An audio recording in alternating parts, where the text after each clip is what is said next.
پھر ایک دور آئے گا خلافت علی منہاج النبوہ کا، یہ محمد رسول اللہ کی نوید ہے، وہو صادق المصدوق، وہ سچے ہیں، ان کی صداقت پر خود اللہ گواہ ہے، لہذا وہ دور آ کر رہے گا، اس میں کسی بھی بندہ مومن کے لیے کسی شک و شبے کی کوئی گنجائش نہیں۔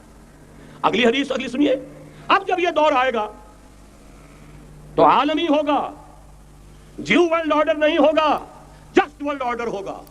یہ نیو ورلڈ آرڈر NWO، حقیقت میں جیو ورلڈ آرڈر ہے JWO، لیکن اسی کو بدلنا ہے جسٹ ورلڈ آرڈر آف اسلام، اور وہ گلوبل ہوگا۔ دو حدیثوں کا تذکرہ کر دوں۔ حضرت ثوبان حضور کے ایک آزاد شدہ غلام تھے، وہ روایت کرتے ہیں، مسلم شریف کی روایت ہے، یہ صحیحین میں فرماتے ہیں کہ حضور نے ارشاد فرمایا، ان اللہ زوالی الارض فرأیت مشارقها ومغاربها وان امتی سیبلغ ملکها ما زوی لی منها، رواہ مسلم رحمہ اللہ۔ حضور فرماتے ہیں اللہ تعالیٰ نے میرے لیے پوری زمین کو لپیٹ دیا، یہاں تک کہ میں نے اس کے سارے مشرق دیکھ لیے، سارے مغرب دیکھ لیے، اور سن لو مجھ سے، ٹیک اٹ فرام می، میری امت کی حکومت ان تمام علاقوں پر قائم ہو کر رہے گی جو مجھے زمین کو لپیٹ کر اور سکیٹ کر دکھا دیے گئے۔ گلوبل ہوگی کہ نہیں؟ دوسری حدیث سنیے، یہ پھر مسند احمد ابن حنبل کی ہے، حضرت مقداد ابن الاسود رضی اللہ تعالی عنہ فرماتے ہیں، حضور نے فرمایا لا یبقى على ظهر الارض بیت وبر ولا مدر الا ادخله الله كلمة الاسلام بعز عزیز وذل ذلیل، اما يعزهم الله فيجعلهم من اهلها او يذلهم فيدونون لها۔ یہ ہے حدیث مسند احمد ابن حنبل کی۔ اور حضرت مقداد فرماتے پھر میں نے کہا اچھا تب تو ہو جائے گی وہی بات، وَيَكُونُ الدِّينُ كُلُّهُ لِلَّهِ، دین کل کا کل اللہ کے لیے ہو جائے گا۔ حدیث کا ترجمہ یہ ہے کہ حضور نے فرمایا روئے زمین پر نہ کوئی اینٹ گارے کا بنا ہوا گھر رہے گا، نہ کوئی اونٹ کے بالوں کے بنے ہوئے کمبلوں کا خیمہ رہے گا جس میں اللہ تعالیٰ کلمہ اسلام کو داخل نہ کر دے۔ لیکن یہ داخلہ دو طریقے سے ہوگا، بعز عزیز وذل ذلیل، یا صاحب عزت کے اعزاز کے ساتھ، یا کسی مغلوب کی مغلوبیت کے ساتھ، یعنی یا تو اللہ تعالیٰ ان کا اعزاز فرمائے گا اور وہ کلمہ اسلام کے خود قائل ہو جائیں گے، جب گھر والا خیمے والا اسلام لے آئے گا تو اسلام اس کے گھر میں داخل ہوگا، اس کو بھی عزت نصیب ہوگی۔ وَلِلَّهِ الْعِزَّةُ وَلِرَسُولِهِ وَلِلْمُؤْمِنِينَ، عزت و حق ہے اللہ کا، اس کے رسول کا اور اہل ایمان کا۔ اور اگر وہ اسلام قبول نہیں کرے گا تو یؤتُ الْجِزْیَةَ عَنْ یَدٍ وَهُمْ صَاغِرُونَ، چھوٹے ہو کر رہنا پڑے گا، جزیہ دینا ہوگا، اسلام کی بالادستی قبول کرنی ہوگی۔ بتائیے اس کے بعد بھی کوئی شک ہے؟ یہ ہے آسمانی نقشہ، یہ اللہ فرما رہے ہیں وَاللَّهُ مُتِمُّ نُورِهِ وَيَأْبَى اللَّهُ إِلَّا يُتِمَّ نُورَهُ لِيُظْهِرَهُ عَلَى الدِّينِ كُلِّهِ وَلَوْ كَرِهَ الْمُشْرِكُونَ، یہ اللہ کا فیصلہ ہے۔ ادھر یریدون لیطفئوا ہے، یہ زمینی نقشہ ہے۔ اب شکل کیا ہے؟ اب میں آپ سے عرض کر دوں کہ ان دونوں کے مابین جو خلا نظر آ رہا ہے، کوئی شخص یقین کے ساتھ نہیں کہہ سکتا کہ اب حالات کا کیا رخ ہوگا، اس لیے کہ ظاہر بات ہے قرآن مجید میں مستقبل کے بارے میں خود حضور سے کہلوایا گیا، وَإِنْ أَدْرِي أَقَرِيبٌ أَمْ بَعِيدٌ مَا تُوعَدُونَ، لوگوں مجھے معلوم نہیں ہے کہ جس بات کی تمہیں خبر دی جا رہی ہے وہ قریب آ چکا ہے یا دور ہے۔ وَإِنْ أَدْرِي لَعَلَّهُ فِتْنَةٌ لَكُمْ وَمَتَاعٌ إِلَىٰ حِينٍ، اور میں نہیں جانتا، ہو سکتا ہے اللہ کچھ اور مہلت دے دے تمہیں اور کچھ اور آزمائش جو ہے اس کے لیے تمہارے لیے کوئی اور مہلت عطا فرما دے، ہو سکتا ہے۔ تو میں بھی کسی دعوے سے نہیں کہہ رہا، لیکن دو امکانات ہیں۔ امکان نمبر ایک کیا ہے؟ ابھی عالم اسلام کا ایک سالڈ بلاک ہے جو یہودی ورلڈ آرڈر کی نگاہوں میں کھٹک رہا ہے، میں کھٹکتا ہوں دل یزداں میں کانٹے کی طرح۔ اگرچہ ان کی اسٹریٹجی کیا ہے؟ ایک ایک کر کے ان کے حصے بکھرے کر کے تیا پانچا کرو۔ ابھی وہ بلاک کون سا ہے؟ ایران ہے، افغانستان ہے، پاکستان ہے اور روسی ترکستان سے آزاد ہونے والی جو ریاستیں ہیں، یہ ایک سالڈ بلاک۔ یہ عجمی مسلمان عربی نہیں، عربی گئے، یہ نوٹ کر لیجئے، اس لیے کہ عربوں کو اللہ نے فضیلت دی تھی، محمد ان میں سے تھے صلی اللہ علیہ وسلم، یہ رتبہ بلند ملا جن کو مل گیا۔ لیکن ساتھ ہی اللہ نے دھمکی بھی دے دی تھی سورہ محمد میں، ان تتولوا یستبدل قوما غیرکم، اگر تم پیٹھ دکھا دو گے اس مشن کو جو ہم نے تمہارے حوالے کیا ہے، تمہیں ہٹائیں گے، کسی اور کو لے آئیں گے۔ اور یہ بات ہو چکی ہے 13ویں صدی عیسوی میں، 1258 میں جب سقوط بغداد ہوا ہے، عربوں کے ہاتھ سے عالم اسلام کی قیادت چھین لی گئی، معزول کر دیا گیا۔ اس کے بعد قیادت کن کے ہاتھوں میں آئی؟ ترکوں کے ہاتھ میں، ترکان تیموری ہندوستان میں، ترکان صفوی ایران میں، ترکان سلجوقی مڈل ایسٹ میں، اور ترکان عثمانی کا تو کہنا ہی کیا ہے، وہ ایشیا مائنر سے چل کر آپ کو معلوم ہے کہ مشرقی یورپ کا کتنا بڑا علاقہ، دی گریٹ آٹومان امپائر اس صدی کے آغاز تک قائم تھی۔ اس صدی میں عجیب عجیب معجزے ہوئے ہیں۔ گریٹ آٹومان امپائر جو 3 بر اعظموں پر محیط، نام و نشان ختم۔ دی گریٹ USSR، نام و نشان ختم۔ اب تو روس صاحب ایک ملک کی حیثیت سے رہ گئے۔ یہ اس صدی میں دو اور وقت نہیں ہے میں اور آپ کو کیا بتاؤں، اس صدی میں تو بڑے بڑے عجیب عجوبے ہوئے ہیں، بڑی بڑی 2 عظیم جنگیں ہو چکی ہیں، تیسری جو ہے سر پر کھڑی ہے، دور نہیں ہے، جس کو حدیث میں کہا گیا ہے الملحمۃ العظمیٰ، تاریخ انسانی کی عظیم ترین جنگ، اور وہی صلیبی جنگ جس کا آغاز بوسنیا سے ہو چکا ہے۔ بہرحال اس وقت جو میں کہہ رہا تھا، ورنہ میرے پاس تو یعنی یہ کہ درد دل کہنے کے لیے وقت نہیں ہے، مجھے اپنی بات کو محدود کرنا پڑ رہا ہے، لیکن میں اب آ رہا ہوں اصل موضوع کی طرف کہ ایک امکان تو یہ ہے کہ اس بلاک میں اسلام کا احیاء ہو، اور اس کے لیے کچھ نویدیں بھی موجود ہیں احادیث نبویہ میں۔ وہ تو آپ نے سنا ہوگا اقبال کا شعر، میرے عرب کو آئی ٹھنڈی ہوا جہاں سے، میرا وطن وہی ہے، میرا وطن وہی ہے۔ حدیث میں آتا ہے یخرج الناس من المشرق یؤتون للمہدی یعنی سلطان ہی، مشرق سے فوجیں نکلیں گی کہ جو کہ مہدی کی حکومت قائم کریں گی۔ یہ مہدی اہل تشیع کے مہدی اور ہیں، ہمارے مہدی اور ہیں۔ اہل تشیع کے عقیدے کے مطابق ان کے بعد میں امام جو روپوش ہو گئے تھے وہ امام مہدی ہے، وہ ظاہر ہو جائیں گے، ابھی امام غائب ہیں پھر وہ ظاہر ہو جائیں گے۔ ہمارے نزدیک یہ مہدی پیدا ہوں گے یا ہو چکے ہوں، اور یہ ہوں گے حضرت فاطمہ کی نسل ہی سے رضی اللہ تعالی عنہا، لیکن عالم عرب کے اندر پھر ایک طاقت بن کر ابھریں گے، باطل کی قوتوں کے خلاف جہاد کریں گے۔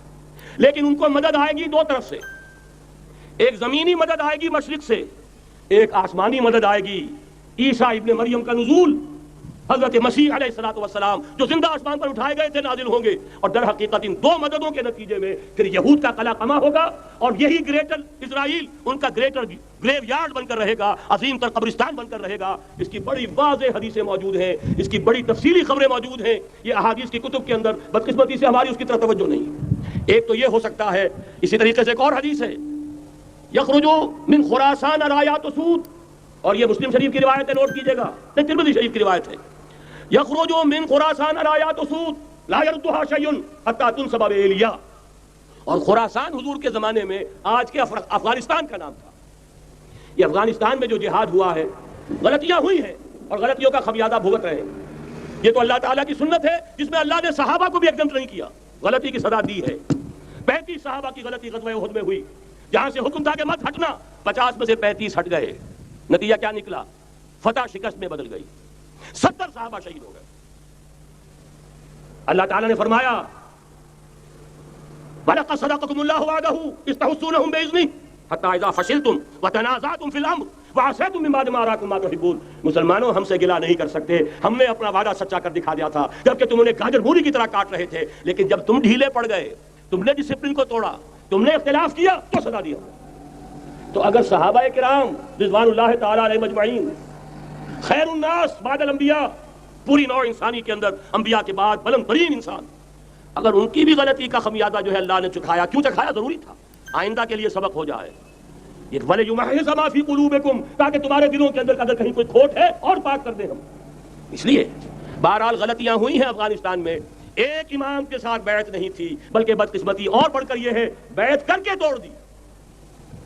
عبد الرسول سیاف صاحب کے ہاتھ پر ہمارے پاکستان کے 7 گروپ جو تھے، انہوں نے عین حرم میں بیٹھ کر بیعت کی اور پاکستان آ کر بیعت توڑ دی۔ سزا اس کی مل رہی ہے، آپس کی خانہ جنگی یوں ہی نہیں ہو رہی، کوئی سبب ہے، لہذا یہ سزا تو ملے گی، لیکن جتنا خون یہاں پر خلوص کے ساتھ دیا گیا ہے اس کی مقدار بھی کم نہیں ہے، یہاں سے خیر برآمد ہوگا۔ اور دوسری بات اپنے بارے میں نوٹ کر لیجئے، یہ پاکستان، بچا کھچا Pakistan, what remains of Pakistan, یہ اصل میں ہے کیا؟ مولانا بہت خوبصورت انداز میں فرما رہے تھے، یہ 313 نہیں تھے، اسلام تھا۔ اسی طرح نوٹ کیجئے، پاکستان نہیں ہے، 4 صدیوں کی تجدیدی مساعی کا حاصل ہے۔ آپ نے کبھی نوٹ کیا ختم نبوت کے بعد اب سب سے اونچا منصب کس کا ہے؟ مجددین۔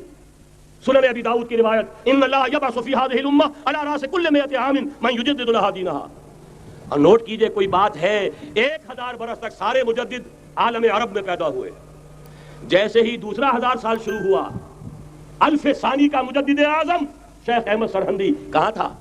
صنم خانہ ہند میں حاضر ہوا میں شیخ مجدد کی لحد پر، وہ خاک کے ہے زیر فلک مطلع انوار، گردن نہ جھکی جس کی جہانگیر کے آگے، جس کے نفس گرم سے ہے گرمی آرات، وہ پھر 12ویں صدی کا مجدد اعظم امام الہند شاہ ولی اللہ دہلوی، 13ویں صدی کا مجدد اعظم سید احمد بریلوی، اس کے خون کا امین اور اس کے ساتھ کے شہداء کے خون کا امین، ان کے جسموں کا امین، آقا خطہ ہزارہ، آقا خطہ سوات، اس میں ان کی جانیں ہیں جو دی گئی ہیں۔ اور وہ نہایت میں آپ سے عرض کر دوں، دور صحابہ کے بعد اتنا خالص اسلامی جہاد پوری مسلمان تاریخ میں نہیں ملے گا جتنا وہ تحریک شہیدین کا تھا۔ 14ویں صدی ہجری میں شیخ الہند جیسا مجاہد اعظم کہ انگریز نے گرفتار کر کے قید بھی کیا ہے، تو کہاں؟ ہندوستان میں نہیں، کہاں؟ جزیرہ سائرس، کیا نام تھا، مالٹا، جزیرہ مالٹا بحر روم میں اقبال کے نفس سے ہلالے کی آگ تیز، ایسے غزل سرا کو چمن سے نکال دو، کہیں ہندوستان کی کسی جیل میں ہوا تو شاید اس کے نفس کی گرمی ہی سے کوئی حرارت پیدا ہو جائے۔